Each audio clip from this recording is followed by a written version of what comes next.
Oh, I have been waiting to film this video since the album dropped, but I had to wait. I had to let the album marinate, if you will. I had to find my faves, really dive into them musically, lyrically, and figure out what my taste was for this album. Hello my favorite people, what are we doing today? Today we'll be ranking the songs from Ariana Grande's latest album, Eternal Sunshine.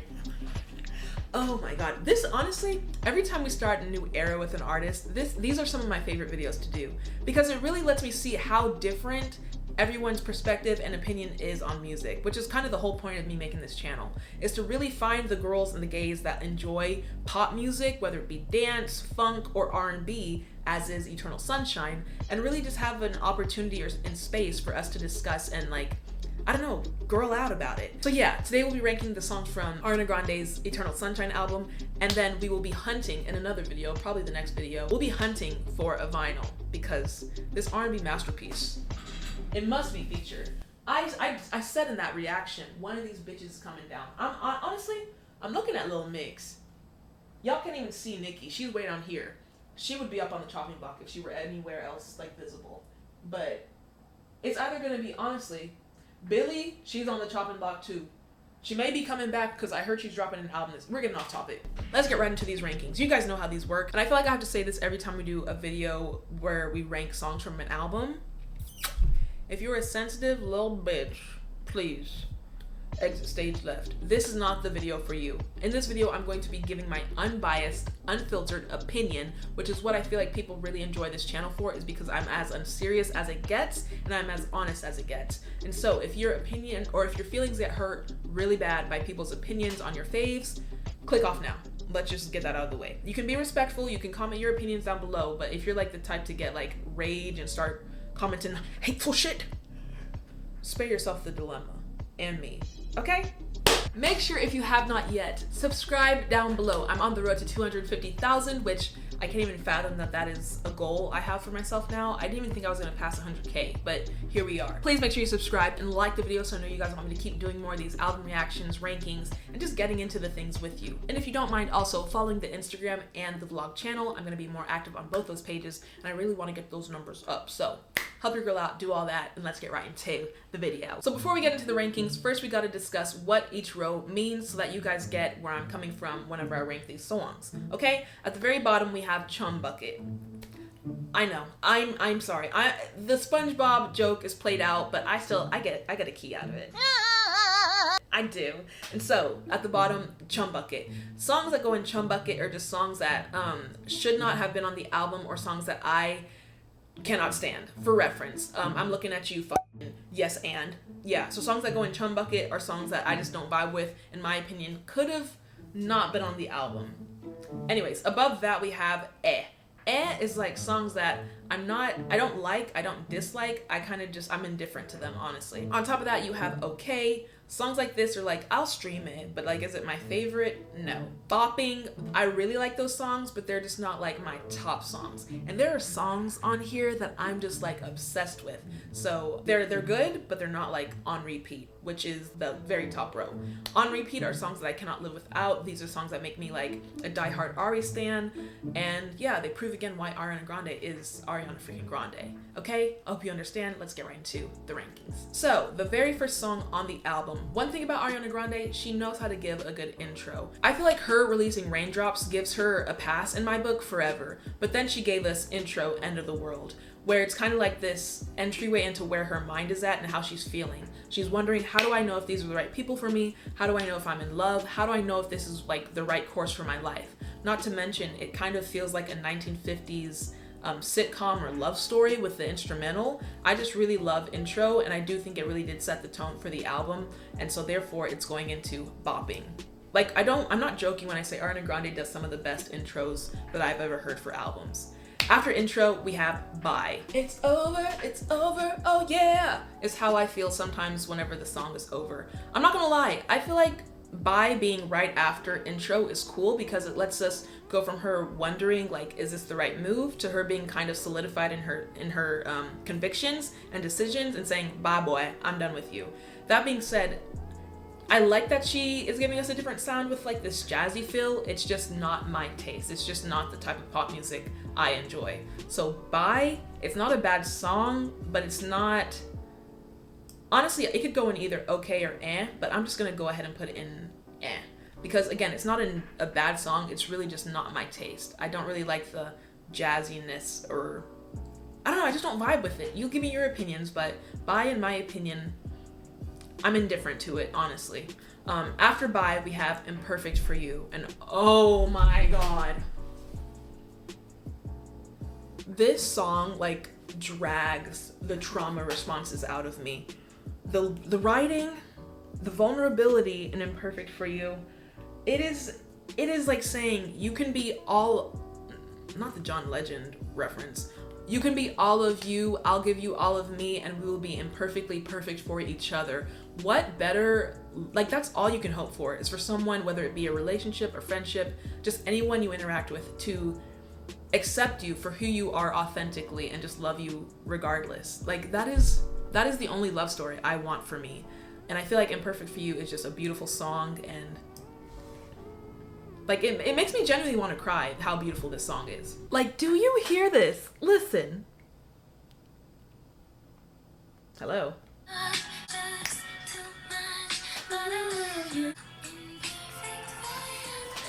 Now this song, oh my god, I don't think you understand how much I love this song. This song touches like my soul.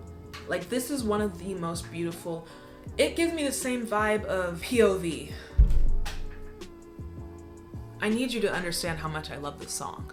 Anyways, also I realized that the ranking or the songs at the bottom are out of order. I've tried to rearrange them and fix them. And also the interlude, for some reason, whoever made this tier list did not include it, which makes sense, bitch, because it would have been in Chum Bucket. Let's just get that straight out of the way.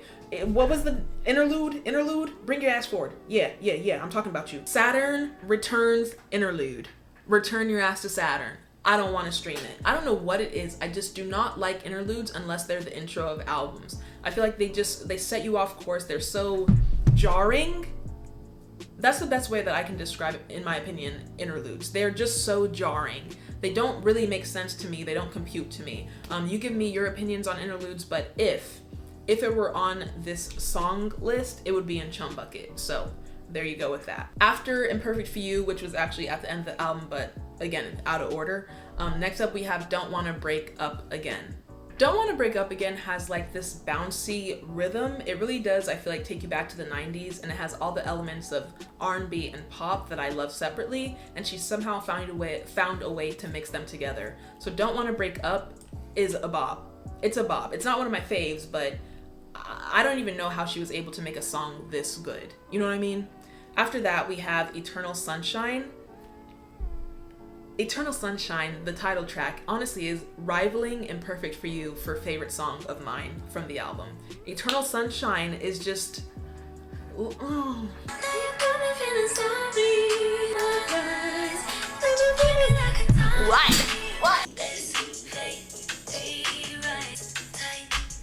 Point proven. Oh my god, Eternal Sunshine, it's up there with Imperfect for You, which is crazy because they're on, I feel like, two separate ends of the spectrum. Imperfect for You is this depth and deep ass song that touches your soul, but Eternal Sunshine, it has that same meaning but a nice bounce to it. It makes you wanna shake some ass.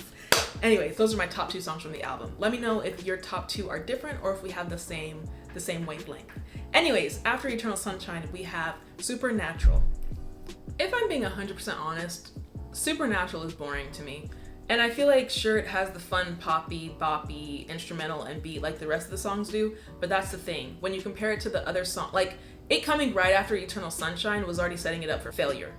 When you have a bridge like dun dun dun dun dun dun rewind, not to mention the chorus of Eternal, I'm just an Eternal Sunshine stan, so ignore me. But I feel like following up after Eternal Sunshine, a song that is just from start to end a bop, it makes it hard for Supernatural to measure up because you already have those ears of like gold at this point.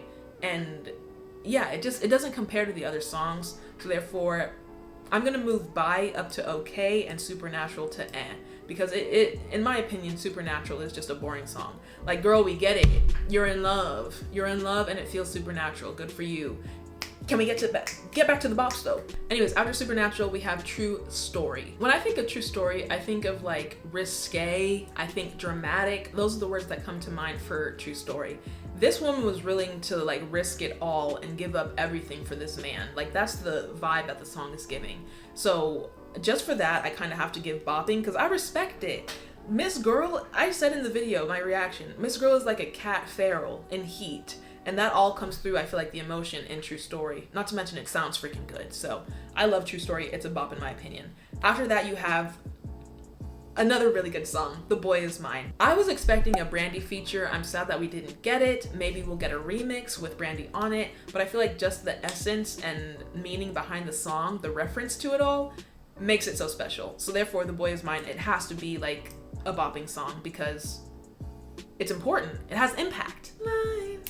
Watch me take my time. Again, just a song reiterating that she loves this dude and she is down bad. I respect it. If you're gonna do it with your whole chest. Do it with conviction, and she is. This whole album is her doing that. So after The Boy Is Mine, we have Yes and.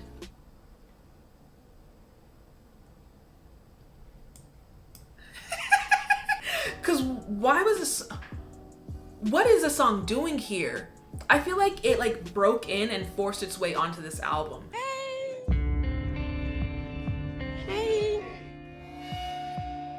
How y'all doing? Because it makes absolutely no sense. It's like it throws the album into disarray in my opinion. It is like an abrupt shift in tone of the album. We had these R&B beautiful masterpieces and then all of a sudden this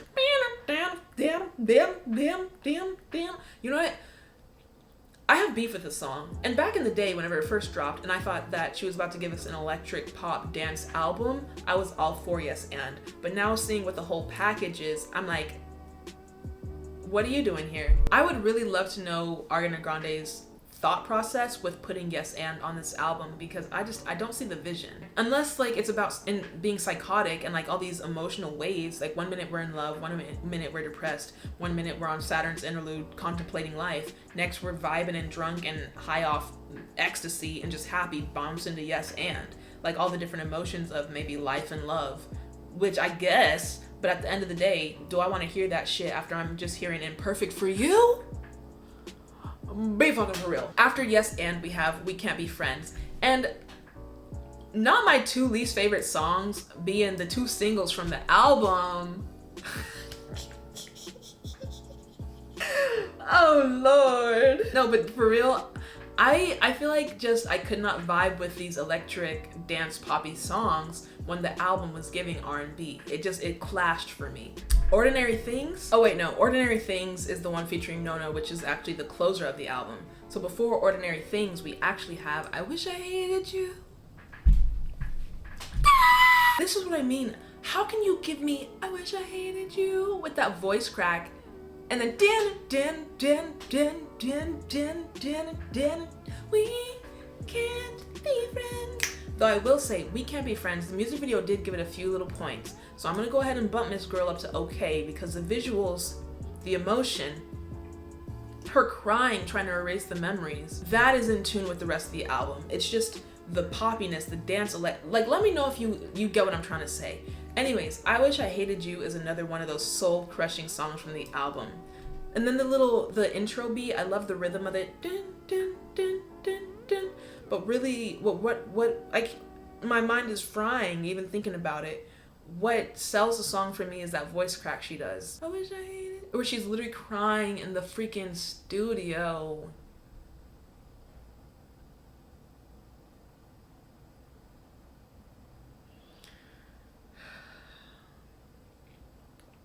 This album was too much. I have to go buy the vinyl. I hope you're looking forward to that vlog because I'm not stopping until I get my hands on that vinyl. So look forward to that vlog. But no, I Wish I Hated You. Honestly, my top 3 are kind of incredible if I do say so myself. Again, let me know your top 3 so far, but this is like the Justice League. And then after that, I Wish I Hated You. I don't even know if the order is right at this point, bitch. But we got Ordinary Things, which is like Nona's answer to the intro of the album End of the World, where Ariana Grande is contemplating love, life, and just like what the heck she's doing. And Nona kind of like brings her back to earth and like centers her, grounds her, and gives her wisdom on life. I think Ordinary Things was a great song, and I just really love that it kind of tied the whole story together and put a close to. I feel like this whole album was just like an overthinking mess and like falling apart and being vulnerable, which I feel like is what makes it so beautiful. Eternal Sunshine, it was literally about finding your eternal sunshine and figuring out what that means, who that involves, and what you want that to be, you know?